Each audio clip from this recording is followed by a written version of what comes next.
hello घरे ये बाड़ी अपन मन से देवला का देंगे कुछ दाल में काला है कागे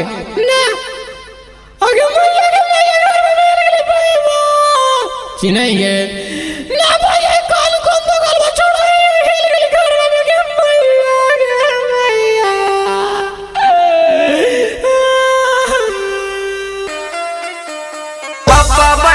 कुटावा देनी गे कुटावा देनी गे म्यूजिक बाय कंचन राज मुजफ्फरपुर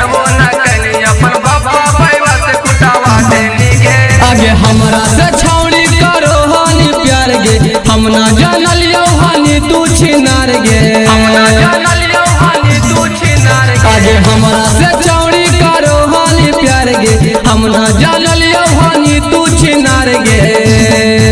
काहे फोन करके हमरा बोला लेनी गे आगे गेलियो धराई त चिन्हबो न केनी अपन बाबा भाईवा से कुटावा देनी गे आगे गेलियो धराई त चिन्हबो न केनी अपन बाबा भाईवा से कुटावा देनी गे बाबा बाईवा से कुटावा देनी गे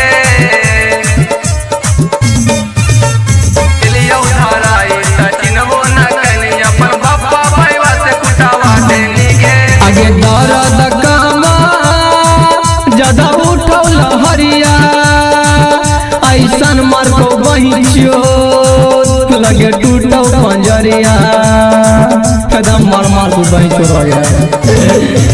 आगे दर्द कामा ज्यादा उठौ लहरिया ऐसन मार को बहिचियो लगे टूटल पंजरिया जैसे भसिया न था हो न थावा देनी गे आगे गेलियो धराई त चिन्हबो न कैनी अपन बाबा भाईवा से तुरावा देनी गे आगे गेलियो धराई त चिन्हबो न कैनी अपन बाबा भाईवा से पिटावा देनी गे बाबा बाईवा से पिटावा देनी गे गेलियो धराई त चिन्हबो न कैनी अपन बाबा बाईवा से पिटावा देनी गे आगे कामो न करा